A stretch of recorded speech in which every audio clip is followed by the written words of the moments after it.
Assalamualaikum warahmatullahi wabarakatuh. Selamat malam. Di sini saya akan membawakan sebuah cerita yang berjudul Bulan Juli Pembawa Rezeki, karya Tio Arvin. Tahun 2004, tepatnya pada tanggal 31 Juli, telah lahir seorang anak laki-laki yang bernama Tio Arvin Saputra Anandioko. Lahir di salah satu kota kecil yang terletak pada Provinsi Jawa Timur yang bernama Kota Blitar atau yang biasa disebut dengan Kota Patria. Memiliki nama yang memiliki banyak arti dan juga penuh dengan harapan. Ini berarti bahwa Tio adalah salah satu harapan terbesar kedua orang tuanya. Dididik dengan baik oleh kedua orang tuanya dan juga diberi pembelajaran-pembelajaran hidup untuk bekal masa depannya nanti. 5 tahun pun berlalu. Kini waktunya bagi Tio untuk merasakan bagaimana sekolah yang pertama kalinya. Tio bersekolah yang pertama kali di TK Bayangkari 46 Ulingi, salah satu TK kecil di bawah naungan kepolisian sektor Ulingi. Bertemu dengan banyak teman baru dan juga merasakan bagaimana sekolah itu, bagaimana rasanya pertama kali sekolah adalah pengalaman yang sangat manis baginya. Pengalaman yang tidak akan pernah dilupakan baginya. Disinilah Tio belajar membaca, mendalami bagaimana cara menghitung, membaca, serta menulis selama 2 tahun lamanya. Tahun 2011, setelah 2 tahun lamanya Tio berada di TK, inilah waktunya bagi Tio untuk melanjutkan ke jenjang yang lebih tinggi lagi, yaitu sekolah dasar. Diterima di sekolah dasar Babatan 1 Ulingi yang merupakan sekolah dasar negeri yang letaknya tepat berada di depan TK Bayangkari 46 Ulingi. Letaknya hanya berseberangan, dipisahkan oleh jalan, sehingga banyak teman Tio yang juga bersekolah di SD negeri ini. Tio merupakan anak dengan tipe yang sok kenal sok dekat, sehingga pertemanannya pun semakin bertambah banyak. Dia menemukan hobi baru setelah berkenalan dengan beberapa temannya. Memiliki kenalan dekat atau teman baik yang bernama Arbi. Tio dan Arbi berteman sangat baik karena mereka berdua memiliki hobi yang sama, yaitu memelihara ikan. Mereka berdua sering bercerita tentang ikan peliharaan mereka, sering membeli ikan bersama, dan juga sering melihat-lihat bagaimana sih cara memelihara ikan yang baik. Dia juga mulai memahami atau mulai mengetahui bagaimana kinerja dari sebuah komputer. Tio pun juga mempunyai hobi dalam hal komputer karena dia kenal bagaimana sistem kerja komputer itu melalui warnet yang dibangun oleh pamannya. Banyak sekali pengalaman yang sangat manis dan juga pengalaman yang sangat menyenangkan selama Tio bersekolah di SD Negeri Babatan 1. Mungkin cerita ini pun sangat panjang sekali apabila pengalaman-pengalaman tersebut diceritakan satu persatu. Salah satu pengalaman yang paling mengesankan bagi Tio adalah mendapat juara ketiga pada lomba siswa berprestasi yang diadakan saat Tio di kelas 4. Dan juga salah satu pengalaman yang sangat menyenangkan baginya adalah pada saat wisuda, pada saat hari kelulusannya di sekolah dasar dan harus melanjutkan pendidikannya ke jenjang yang lebih tinggi, yaitu sekolah menengah pertama. Tahun 2017 merupakan tahun pertama bagi Tio memasuki jenjang sekolah menengah pertama. Tidak diterima di SMP Negeri 1 Lingi membuatnya bersedih dan juga membuatnya kehilangan semangat untuk mencari sekolah.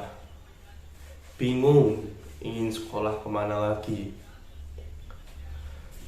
Mendapatkan jawaban harus sekolah kemana setelah ibunya yang sedang sholat tarawih ditawari oleh tetangganya untuk melanjutkan sekolah ke jenjang SMP negeri di SMP Negeri 1 Kesamben. Tetangganya yang seorang guru menawarkan bantuan untuk mendaftarkan Tio masuk ke SMP Negeri 1 Kesamben. Setelah melakukan pendaftaran melalui jalur nilai ujian nasional, yang pada saat itu masih ada nilai ujian nasional, dan akhirnya setelah berkah dari Ramadan, Tio pun diterima di SMP Negeri 1 Kesamben. Bersekolah di Blitar bagian timur yang merupakan pengalaman baru baginya, karena sebelumnya selama 8 tahun bagi Tio, karena rumahnya berada di tengah-tengah, dia sekolah di Blitar bagian barat. Bisa disebut Blitar bagian barat karena SD dan TK dari rumah Tio itu menuju ke barat, dan untuk SMP menuju ke timur, sehingga pun teman-temannya berbeda. Banyak sekali teman baru. Masuk SMP tidak memiliki kenalan yang berasal dari SD Negeri Babatan 1 Lingi. Jadi bisa disebut kalau dia hanya salah satu murid yang berasal dari Lingi. Teman-temannya banyak melanjutkan ke SMP Negeri 1 Lingi dan juga SMP Negeri 2 Lingi. Serta banyak temannya yang memilih untuk melanjutkan ke pondok, sehingga hanya dia saja yang dari Lingi ke sana. Karena Tio adalah anak dengan tipe sok kenal sok dekat, jadi tidak sulit baginya untuk menemukan teman baru. Dia suka berkenalan dengan orang yang ditemuinya.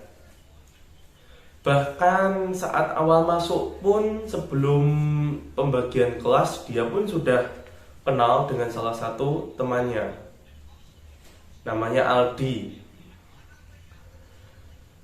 Di SMP Negeri 1 Kesamben, dia juga mendapat teman yang sangat baik, namanya Raffi. Tio dan Raffi berteman dengan sangat baik.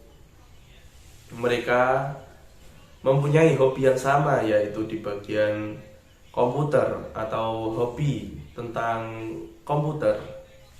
Mereka sering bercerita bagaimana komputer itu bekerja, sistem-sistem komputer, komponen komputer, update-updatean komputer yang terbaru. Dan mereka juga sering bercerita tentang game-game yang terbaru. Selain komputer, Tio pun juga suka main game, karena dasarnya suka main game sejak kecil. Raffi pun begitu, sehingga mereka berdua berteman dengan sangat baik. Tahun pertama dilewati dengan penuh suka maupun duka. Tahun kedua pun sama. Banyak sekali pengalaman-pengalaman yang berharga yang tidak akan bisa dilupakan. Untuk di tahun kedua, salah satu pengalaman yang tidak akan dilupakan mungkin adalah saat studi tour ke Bali. Itu adalah pengalaman yang sangat menyenangkan baginya. Tahun ketiga dilalui dengan sedikit berbeda.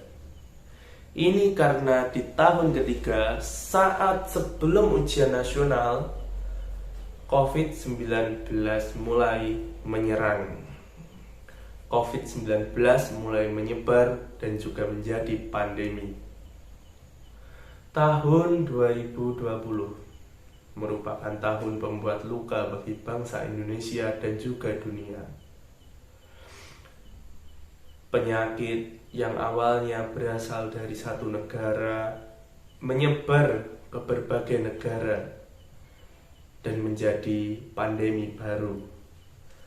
Penyakit yang disebut dengan COVID-19 atau Corona membuat sekolah-sekolah harus ditutup dan juga pembelajaran harus dilakukan secara daring.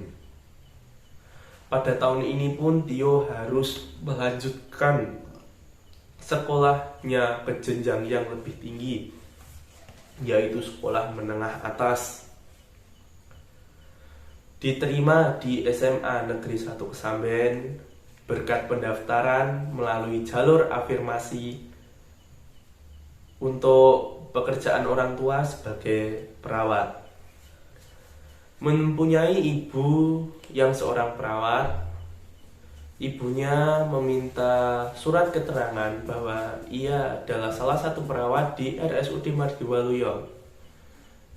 Surat ini ditujukan sebagai salah satu syarat pendaftaran melalui jalur ini. Diterima melewati jalur ini pada saat itu karena perawat atau tenaga kesehatan pada saat pandemi merupakan salah satu pahlawan yang sangat besar bagi bangsa dan juga dunia. Tenaga keperawatan atau tenaga medis yang dilihat dunia seperti pahlawan, sehingga tenaga medis dan juga tenaga keperawatan atau kedokteran mendapatkan posisi yang sangat spesial pada saat itu. Tahun pertama dilewati dengan sangat berbeda karena pembelajaran masih daring. Hampir tidak ada rasanya bagaimana bersekolah pada saat itu. Ya, karena pembelajaran masih daring, sekitar 90% daring, masuk pun hanya beberapa hari saja, selebihnya daring, sehingga tidak merasakan bagaimana rasanya bersekolah selama kurang lebih 2 tahun lamanya. Tahun kedua mulai merasakan bagaimana rasanya bersekolah. Setelah kelas 11 semester 2 mulai diadakan pembelajaran tatap muka atau luring. Walaupun sistemnya masih dengan cara kelas dibagi menjadi 2 sesi.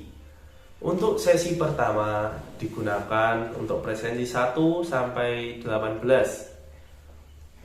Sesi kedua digunakan untuk presensi 19 sampai 36. Setelah masuk tatap muka atau pembelajaran luring, Tio pun merasakan bagaimana rasanya masa-masa indah di SMA. Masa-masa SMA yang biasanya disebut orang-orang sebagai salah satu masa-masa yang terindah. Untungnya Tio masih merasakan itu.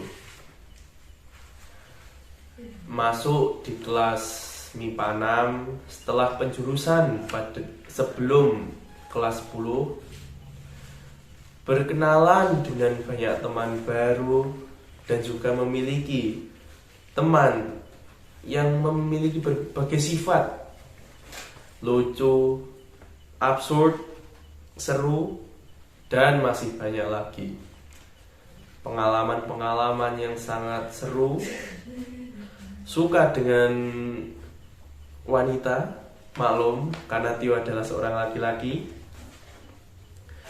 dan juga berbagai kegiatan-kegiatan yang membuatnya mendapat pengalaman serta cerita untuk masa depannya. Tahun ketiga merupakan tahun yang menguras emosi dan juga menguras tenaga. Tugas yang sangat banyak seperti kemacetan di lampu merah, praktek-praktek, ujian, SBMPTN, SNMPTN, tes, les,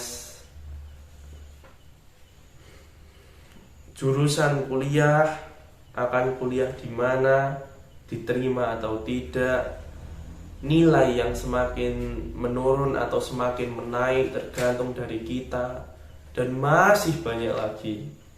Sangat menguras emosi sekali dan juga tenaga pastinya. Beberapa bulan pun berlalu. Kini beberapa siksaan atau beberapa tanggung jawab telah dilaksanakan dengan baik olehnya. Hari ini merupakan hari kelulusannya. Harus melaksanakan kewajiban untuk melanjutkan sekolah ke jenjang yang lebih tinggi, yaitu universitas. Tahun 2023, Tio menjadi mahasiswa baru di Universitas Politeknik Negeri Malang setelah diterima melalui jalur SNMPTN. Tidak merasakan bagaimana rasanya anak kos berjuang, karena Tio selama berada di universitas, dia berada di rumah pamannya yang merupakan kakak kandung dari ibunya sendiri. Merasakan bagaimana rasanya bekerja atau pengalaman bekerja melalui pamannya, mengikuti pamannya yang membuka usaha di bidang teknik informatika. Teknik informatika sendiri adalah jurusan yang Tio pilih di Politeknik Negeri Malang. Mengikuti lomba nasional, yaitu lomba pembuatan serta pengujian sistem keamanan yang paling mutakhir dan mendapat juara pertama bersama timnya. Lulus sebagai salah satu mahasiswa berprestasi dan juga mendapatkan nilai yang cukup tinggi, sehingga diberi tawaran atau ditawari pekerjaan oleh salah satu perusahaan tambang terbesar di Indonesia. Tio pun memasuki atau menyetujui lamaran tersebut, menyetujui tawaran tersebut, mendapatkan gaji yang lumayan besar setelah bekerja merupakan hal yang sangat menyenangkan baginya. Gaji yang digunakan untuk menghidupi kehidupannya, membantu adiknya bersekolah hingga adiknya bisa lulus di sekolah pelayaran ternama dan juga bekerja di salah satu kapal pesiar terbesar di dunia. Digunakan untuk investasi dan ditabung untuk hari tuanya, dan juga digunakan untuk bersedekah pastinya, karena walaupun Tio sangat sukses dan memiliki gaji yang lumayan besar, Tio tetap dermawan dan ingat akan Tuhannya. Ingat bagaimana rasanya berjuang, ingat bagaimana rasanya tidak mempunyai apa-apa. Dan itulah sedikit kisah tentang Tio Arvin Saputra Anandioko yang bisa dibilang sangat sedikit datar tetapi juga banyak pengalaman seru dan juga sedikit atau mungkin bisa memotivasi teman-teman untuk meraih kesuksesan kalian. Jalani prosesnya, nikmati seluruh proses yang ada, dan juga syukuri bagaimanapun hasilnya adalah jalan untuk kalian mendapat kesuksesan. Terima kasih. Wassalamualaikum warahmatullahi wabarakatuh.